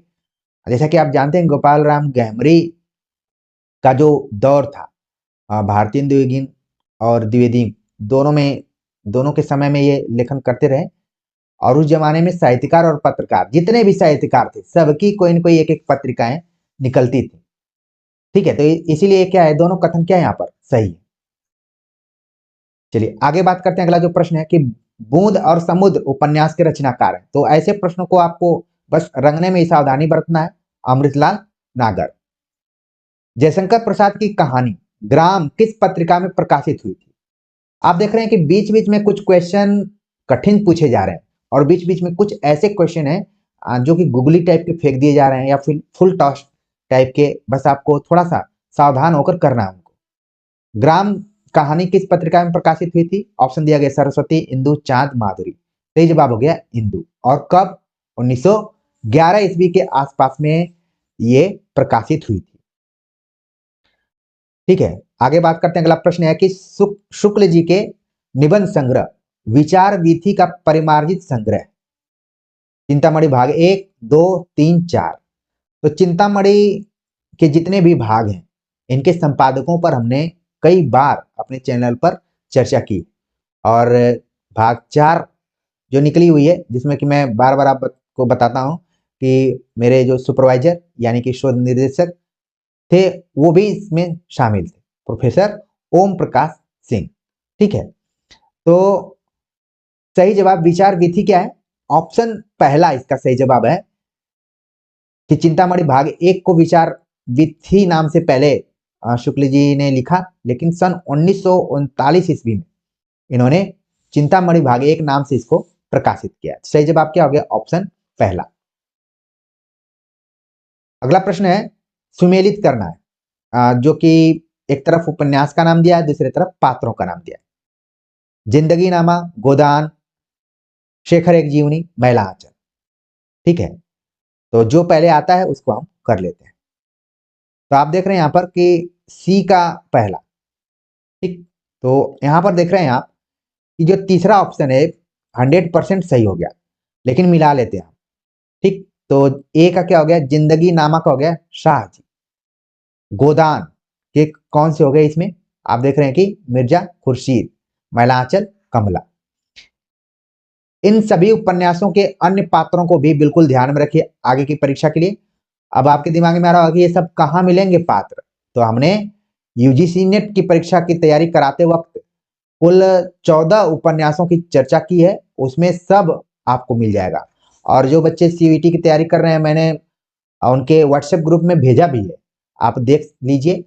अपना चैनल मानते हुए चीजों को देखते जाइए, आपको बहुत लाभ होने वाला है, इधर उधर भटकने की जरूरत ही नहीं। ठीक, तो 65 का जो सही जवाब हो गया ऑप्शन तीसरा। अगला प्रश्न है, राहुल साकृत्यायन की रचना जीवन यात्रा का प्रकाशन वर्ष है। ऑप्शन दिया गया 1968, 1946, 1963, 1953। तो इसका जो यहाँ पर सही जवाब है वो है 1946 ईस्वी। जीवन यात्रा का प्रकाशन वर्ष क्या है, 1946। शब्द शक्ति के अंतर्गत गौण शब्द का क्या तात्पर्य है। जैसे हमने आपको बताया कि जो प्रयोजनवती लक्षणा के बारे में बताया गया कि एक गौड़ी है, दूसरा शुद्धा। तो शब्द शक्ति के अंतर्गत जो गौण शब्द का प्रयोग किया जाता है किस लिए किया जाता है। ऑप्शन दिया गया मुख्यार्थ, लक्ष्यार्थ, व्यंग्यार्थ, अभिधेयार्थ। ठीक है, तो यहां पर लक्ष्यार्थ के लिए प्रयोग किया जाता है गौण शब्द। इसको नोट कर लीजिए, नया हो सकता है आपके लिए। अगला प्रश्न है कि नागरी टेलीप्रिंटरों का प्रयोग करने वाली पहली समाचार समिति कौन सी। ऑप्शन दिया गया हिंदुस्तान समाचार, समाचार भारती, यूनिवार्ता, पीटीआई। तो नागरिक टेलीप्रिंटरों का प्रयोग सबसे पहले किसने किया था, तो इसका सही जवाब है हिंदुस्तान समाचार। ऑप्शन पहला इसका सही जवाब है। काव्य में असार वस्तु को दूर करने, सार ग्रहण करने तथा चारुता लाने के कारण शक्ति, व्युत्पत्ति और अभ्यास ये तीनों स्थान पाते हैं। यह कथन किसका है। यानी आप देख रहे हैं यहाँ पर जो काव्य हेतुओं की चर्चा की गई है, प्रतिभा, व्युत्पत्ति, अभ्यास, तीनों को अलग अलग यहाँ पर देखा गया कि असार वस्तु को दूर करने, सार ग्रहण करने, चारुता लाने के कारण ये तीनों स्थान पाते हैं। किसका कथन है। ऑप्शन दिया गया वाग्भट, कविराज जगन्नाथ, रुद्रट, हेमचंद। ठीक है, तो इसका सही जवाब है ऑप्शन तीसरा, रुद्रट। आचार्य रुद्रट का ये मानना है कि शक्ति, व्युत्पत्ति और अभ्यास तीनों क्या है, काव्य में असार वस्तु को दूर करने, सार ग्रहण करने और चारुता लाने का काम करते हैं। अगला प्रश्न है कि प्रकाशन वर्ष की दृष्टि से निम्नलिखित कहानियों का सही अनुक्रम क्या है।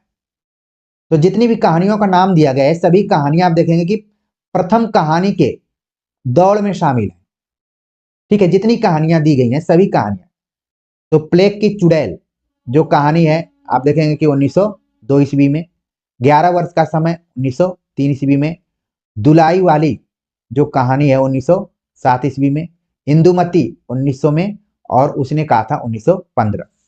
यहाँ तो हमने ईस्वी में सारी चीजें बता दी, लेकिन आगे की परीक्षा के दृष्टिकोण से आचार्य रामचंद्र शुक्ल के इतिहास ग्रंथ से संवत में भी इसको ध्यान में रखिए।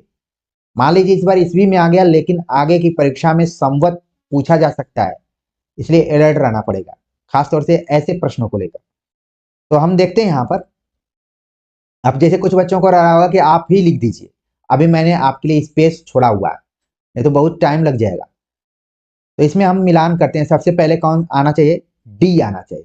तो सही जवाब इसका चौथा, आप देख रहे हैं कि चौथे ऑप्शन में ही क्या है, डी ऑप्शन यहाँ पर सही हो रहा है। डी हो गया, फिर ए, फिर बी, सी, ई। ठीक, चलिए, और किनकी किनकी कहानियां हैं, अलग अलग कहानीकारों की ये सब कहानियां हैं, आपके दिमाग में छप गया होगा अगर सीरियसली आप तैयारी कर रहे होंगे। तो नहीं छप रहा है तो मान कर चलिए कि अभी कुछ ना कुछ चीजें बची हुई हैं, तो अलर्ट तो रहना पड़ेगा। चलते हैं आगे, बात करते हैं। अगला जो प्रश्न है कि महादेवी वर्मा द्वारा रचित श्रृंखला की कड़ियां का प्रकाशन वर्ष क्या है। ऑप्शन दिया गया 1936, 1942, 1946, 1949। सही जवाब हो गया ऑप्शन दूसरा, 1942 ईस्वी। अगला प्रश्न है, कथन दिया गया है। कथन ए है कि प्रयोजन मूलक हिंदी आधुनिक भाषा विज्ञान की अनुप्रयुक्त भाषा विज्ञान के अंतर्गत उपशाखा के रूप में विकसित हुई। इसकी भाषा को देखकर ही मुझे दंगल झाल्टे की किताब याद आ रही है और इस किताब के बारे में हमने कई बार आप सभी को बताया। तो यहां पर कहा गया कि प्रयोजन मूलक हिंदी आधुनिक भाषा विज्ञान की अनुप्रयुक्त भाषा विज्ञान के अंतर्गत उपशाखा के रूप में विकसित हुई। कथन एक दे दिया गया। दूसरा दिया गया कि प्रयोजन मूलक भाषा का स्पष्ट एकार्थक होना आवश्यक नहीं है। अब हमें बताना है कि इसमें कौन सही है और कौन गलत है। तो यहां पर देखिए कहा गया पहला तो इसमें कथन सही है, लेकिन दूसरा कथन क्या है? गलत है। ठीक है, तो इस तरीके से इसका सही जवाब है कि ए सही है लेकिन आर सही नहीं है। ठीक है ना। चलिए आगे बात करते हैं। अगला जो प्रश्न है वो भी कथन पर ही आधारित है। शब्द और अर्थ का नित्य संबंध है। शब्द शक्ति के संबंध में शब्द और अर्थ का विचार नहीं किया जाता। तो हमें बताना है कि कौन सा इसमें सही है, कौन सा गलत है। तो ए तो यहां पर देख रहे हैं आप सही है, लेकिन आर क्या है? गलत है। शब्द शक्ति के संबंध में शब्द और अर्थ का विचार नहीं किया जाता, तो बिल्कुल एक तरीके से गलत है। आप देख रहे हैं कि इसमें वाच्यार्थ, लक्ष्यार्थ, व्यंग्यार्थ सभी चीजों पर बात की जाती है। सही जवाब हो गया ऑप्शन तीसरा। ए तो सही है लेकिन आर क्या है? गलत है। अगला प्रश्न है जो कि बड़ा ही क्रिएटिव ढंग का प्रश्न है। बुलंद भारत की बुलंद तस्वीर विज्ञापन किस उत्पाद का है? अक्सर हम लोग देखते हैं कि जब भी विज्ञापन आता है तो हम इधर उधर घूमने फिरने चले जाते हैं। कोई टॉयलेट में चला जाता है, कोई कहीं चला जाता है, कोई इधर उधर देखने लगता है, कोई मोबाइल देखना शुरू कर देता है।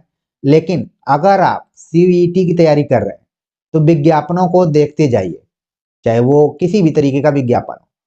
ठीक है, बांगड़ सीमेंट, विमल पान मसाला, हो सकता है कि ना पूछा जाए लेकिन पूछा जा सकता है, कुछ नहीं कहा जा सकता है। यानी जितने भी क्रिकेटर हैं, खिलाड़ी हैं, जो भी विज्ञापन कर रहे हैं उनको तो कम से कम आप ध्यान में रखिए। यहाँ पर बुलंद भारत की बुलंद तस्वीर विज्ञापन किससे संबंधित है? ऑप्शन दिया गया है hero Honda bike, Bajaj scooter, Luna moped, Vespa scooter. यानी ये दोपहिया वाहन से ही रिलेटेड है। ठीक है, तो इसका जो सही जवाब यहाँ पर हो गया, ये बजाज स्कूटर से रिलेटेड है। बुलंद भारत की बुलंद तस्वीर।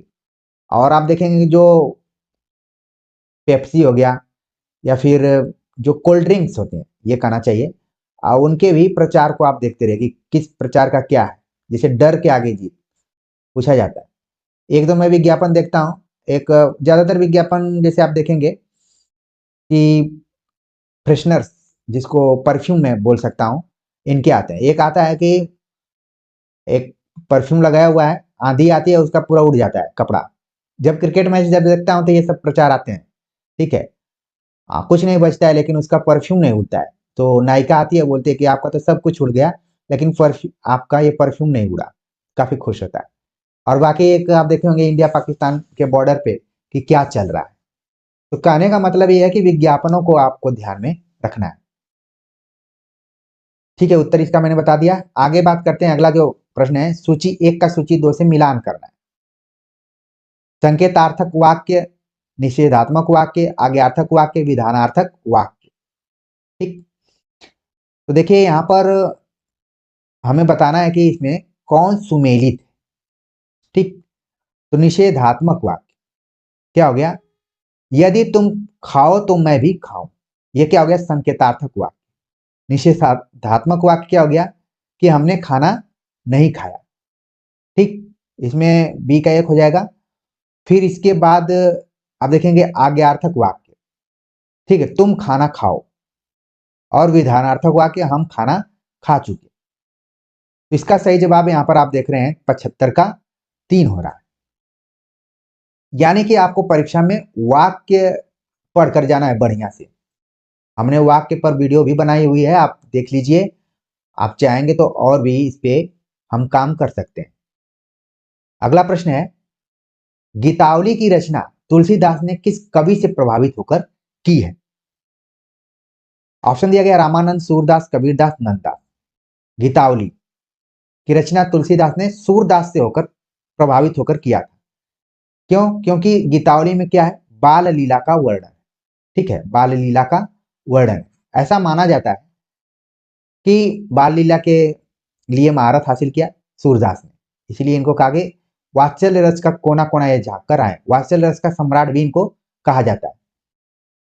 तो तुलसीदास के मन में भी आया कि हम बाल लीला पर कुछ लिखें, तो गीतावली उन्होंने लिखा और ये माना जाता है कि राम के मतलब श्याम के स्थान पर केवल उन्होंने राम रख दिया है और हूबहू एकदम से सूरदास की तरह उतार दिया।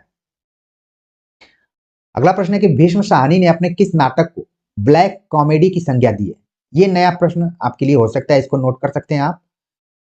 भीष्म साहनी किस नाटक को ब्लैक कॉमेडी की संज्ञा देते हैं? ऑप्शन दिया गया आलमगीर, हानुश, मुआवजे, रंग दे बसंती चोला। तो सभी नाटक तो भीष्म साहनी के। सही जवाब हो गया ऑप्शन तीसरा, मुआवजे को उन्होंने ब्लैक कॉमेडी का नाम दिया हुआ है। हानुश मुझे याद है कि जब मैं जेएनयू में पढ़ रहा था तो पढ़ना था और हो सकता है कि आपका एडमिशन होगा तो वहां पर हानुश आपको पढ़ना पड़ेगा, जिसमें एक कारीगर है जो कि घड़ी बनाता है। अगला प्रश्न है कि बसेरे से दूर आत्मकथा किस साहित्यकार से संबंधित है? तो इसको तो आंख बंद करके आपको बताना है, हरिवंश राय बच्चन।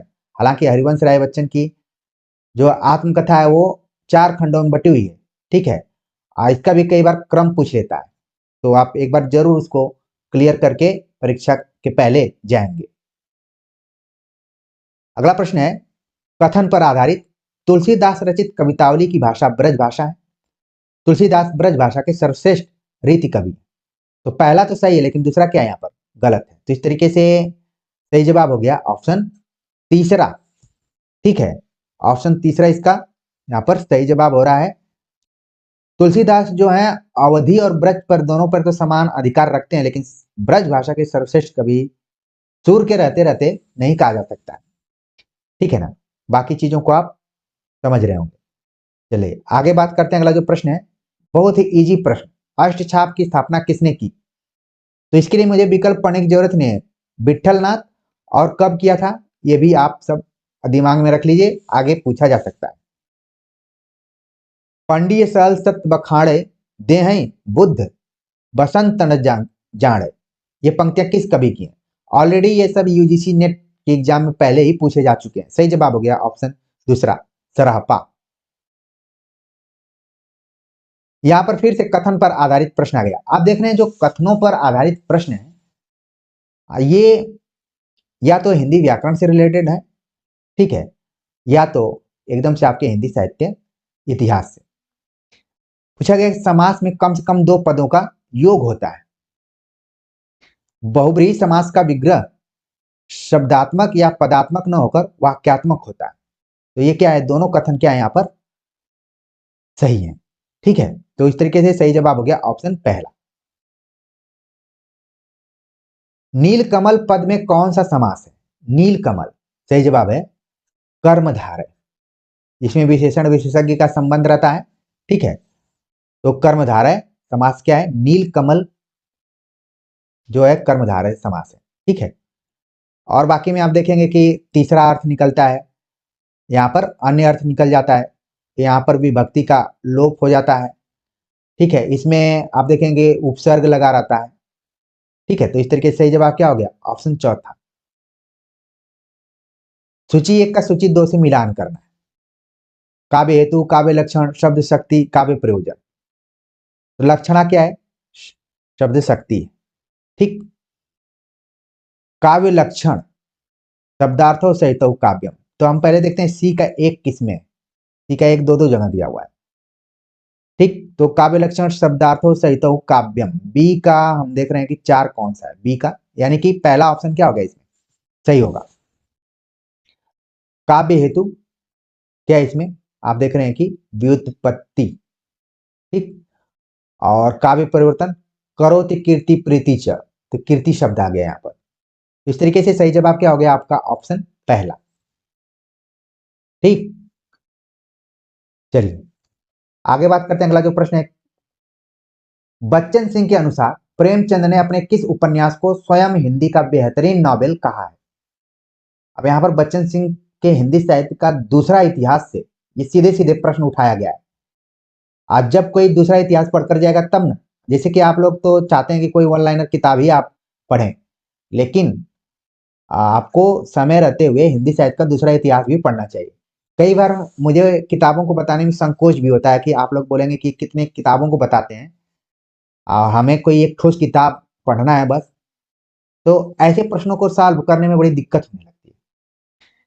उन्होंने सेवा सदन उपन्यास को स्वयं हिंदी का बेहतरीन नॉवेल कहा है। खुद प्रेमचंद ने कहा कि हमारे जितने भी उपन्यास लिखे गए उसमें हिंदी का बेहतरीन नॉवेल अगर कोई है तो सेवा सदन। सेवा सदन का प्रकाशन कब हुआ? इसके मुख्य पात्र आप जानते हैं कि सुमन है, ठीक है।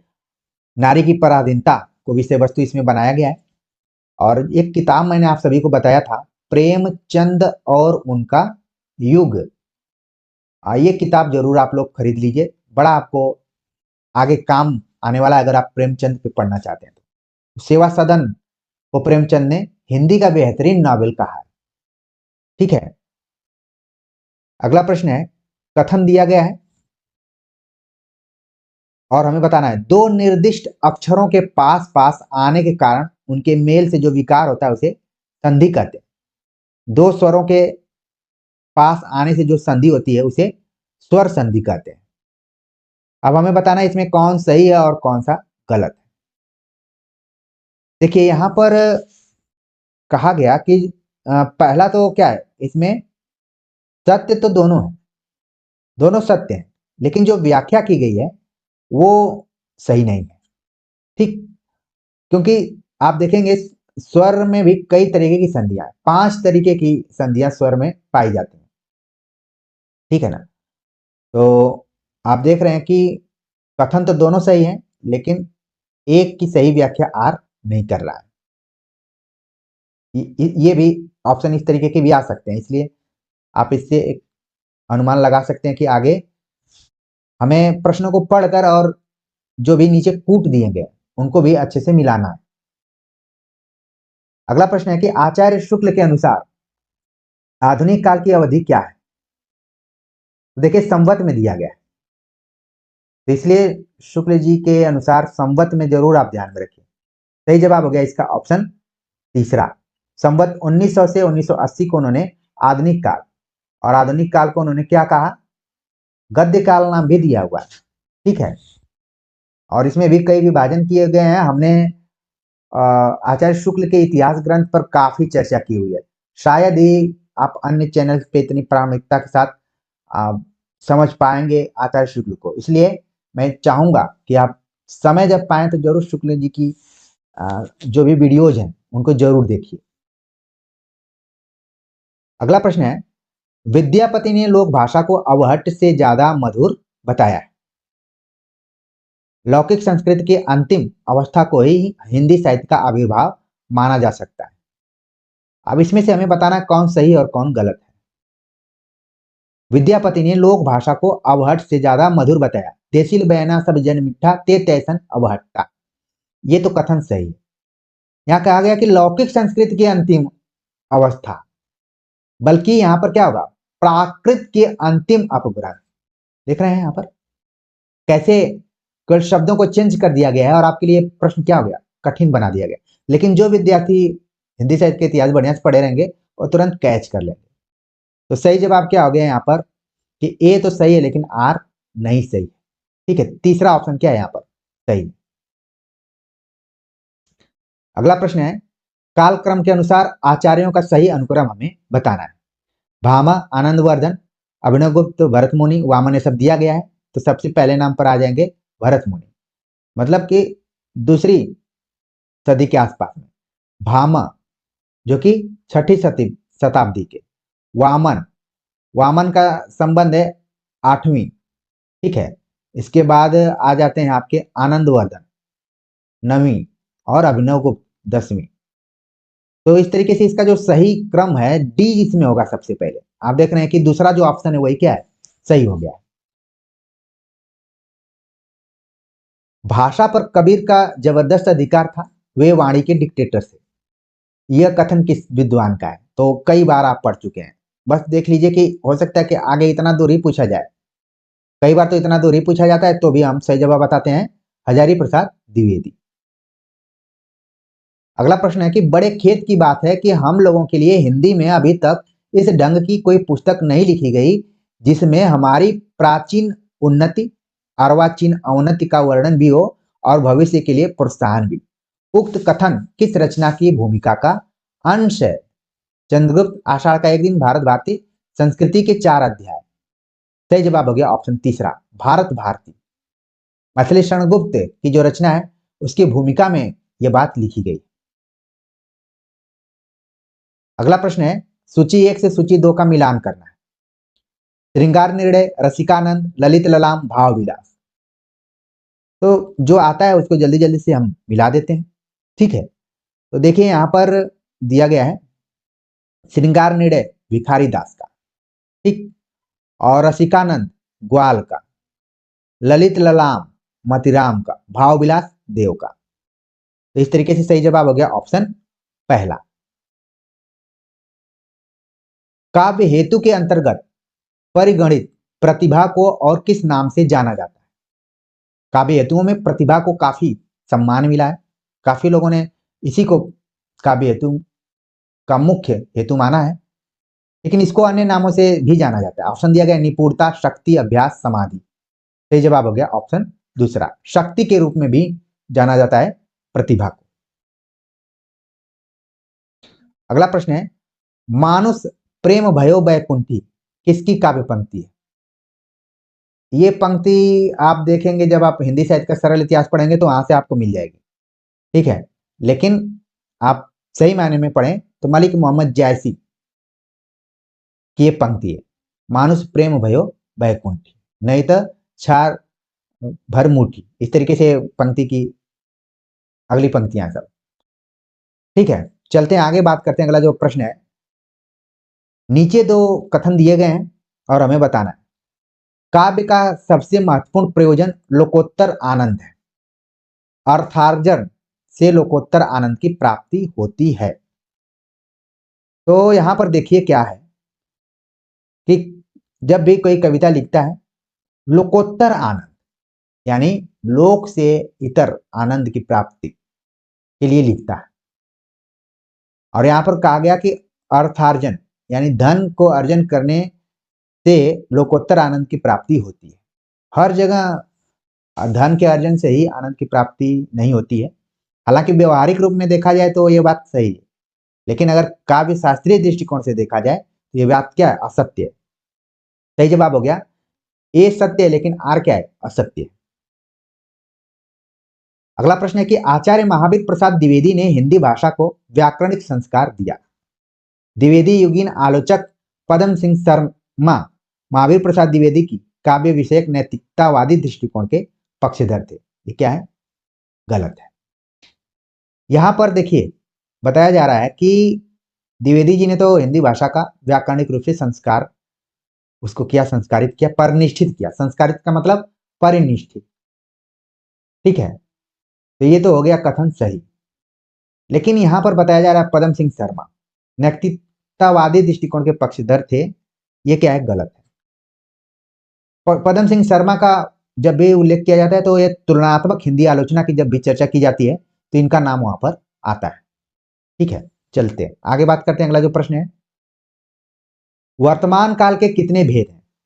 जब मैं यह वीडियो लेक्चर बना रहा हूं तो इस प्रश्न को लेकर कुछ बच्चों ने टेलीग्राम चैनल में और व्हाट्सएप ग्रुप में भी लिखा था। हमने अपने वीडियो में बताया हुआ है कि वर्तमान काल के 5 भेद हैं, और मैंने बताया वासुदेव नंदन प्रसाद की किताब से। जैसा कि आप जानते हैं कि मैं हमेशा प्रामाणिक किताबों का अध्ययन करके ही आप सभी के सामने आता हूँ, न मैं कोई गाइड पढ़ता हूँ न इधर उधर की किताबें पढ़ता हूँ। हाँ, प्रैक्टिस सेट्स के लिए मैंने यूथ कंपटीशन इत्यादि की कुछ किताबें रखी हुई हैं ताकि मैं पुराने प्रश्न पत्रों को देख सकूं, तभी तो मैं आप सभी से टैली करके और वर्तमान प्रासंगिकता की दृष्टिकोण से पढ़ा पाऊंगा। तो यूं ही यहाँ पर पढ़ाने के लिए हम नहीं आते हैं, बल्कि उसके पहले थोड़ा सा मेहनत तो करना पड़ता है। हाँ, ये बात अलग है कि पढ़ाते पढ़ाते 7-8 साल हो चुके हैं तो हो जाता है काम, लेकिन आप सभी विद्यार्थी हैं, खासतौर से जो नए विद्यार्थी अभी तैयारी में जुड़े हैं, वो बहुत जल्दी से कंफ्यूज हो जाते हैं और वो अविश्वास के दौर से चलते हैं। उनको लगता है कि यूट्यूब पर हर टीचर पढ़ाने वाला बस ऐसे ही है। जैसा कि मैं बार बार आप सभी से कहता हूँ कि मैं पेशेवर यूट्यूबर नहीं हूँ, इसीलिए जो ऊपर अर्थार्जन लोकोत्तर की बात की गई, मैं अर्थार्जन के लिए कभी इस प्लेटफॉर्म को चुना ही नहीं। अब आपके मन में आ रहा होगा कि जल्दी से इसका आंसर बताइए, क्योंकि ये चीजें बतानी पड़ती हैं, क्योंकि आप लोग कंफ्यूज हो जाते हैं, पूछना शुरू कर देते हैं कि इसमें सही क्या है। देखिए यहाँ पर वर्तमान काल के 5 भेद के बारे में भी ऑप्शन में दिया गया है, लेकिन इसके आंसर को एक विद्यार्थी ने कमेंट किया कि इसमें चौथा आंसर को दिया गया है। तो इसको आप चैलेंज कर सकते हैं, क्योंकि वासुदेव नंदन प्रसाद की किताब को मैं प्रामाणिक किताब मानता हूं, ठीक है ना। तो अभी के लिए आप सही जवाब इसका 5 रखिए। अन्य जगहों पर भी आप देखेंगे तो वर्तमान काल के 5 वेदों की चर्चा की गई, ठीक है। सही जवाब इसका ऑप्शन तीसरा है। अगला प्रश्न है कि एक आलोचक ने लिखा है कि इतिहास में सब कुछ यथार्थ होते हुए भी असत्य है और कथा साहित्य में सब कुछ काल्पनिक होते हुए भी वह सत्य है। यह कथन किसका है? ऑप्शन दिया गया प्रेमचंद, हजारी प्रसाद द्विवेदी, अज्ञेय, निर्मल वर्मा। तो इसका जो सही जवाब है, ये बात कहिए प्रेमचंद, ठीक है। नोट कर लीजिए, बड़ा ही अच्छा प्रश्न है। अगला प्रश्न है कि अंधा युग का प्रकाशन वर्ष है। इस प्रश्न को लेकर भी आपके मन में कंफ्यूजन हो जाएगा, क्योंकि मैंने वीडियो में बताया हुआ 1954 और किताब भी आप देखेंगे तो पहली बार प्रकाशित हुई 1954 में, लेकिन विकल्प में नहीं है, तो निकटतम विकल्प क्या हो जाएगा? 1955। अगला प्रश्न है यशपाल द्वारा रचित निम्नलिखित उपन्यासों का सही अनुक्रम क्या है? तो यशपाल के उपन्यासों का सही, आप देख रहे हैं कि यशपाल के उपन्यासों से ऊपर भी एक दो सवाल थे, यानी कि जो पेपर बनाने वाला है यशपाल को काफी पसंद करता है। देखिए यहां पर हम लिख देते हैं 1945 में दिव्या, दादा कामरेड जो है 1941, अमिता जो रचना आई है 1956, झूठा सच 1958, देशद्रोही नाम से जो रचना आई वो है 1943। तो इस तरीके से सबसे पहले तो आना चाहिए हिसाब से दादा कामरेड, यानी बी जिसमें ऑप्शन है। तो आप देख रहे हैं कि ऑप्शन दूसरा बी 1941, 43, 45, 56, 58 सही जवाब हो गया ऑप्शन दूसरा, ठीक है। तो इस तरीके से हमने सीयूईटी पीजी हिंदी 2023 के प्रश्न पत्र पर बहुत ही आराम से, सरलता के दृष्टिकोण से, गंभीरता से समझने का प्रयास किया। न सिर्फ प्रश्न पत्र को देखा, बल्कि उसके पैटर्न को भी समझने का प्रयास किया। उम्मीद है कि आप सभी को ये प्रश्न पत्र और पैटर्न समझ में आ गया होगा। आप अपनी तैयारी तो अपने हिसाब से कर रहे होंगे, लेकिन थोड़ा सा इसके हिसाब से आप तैयारी करें तो ज्यादा बेहतर होगा।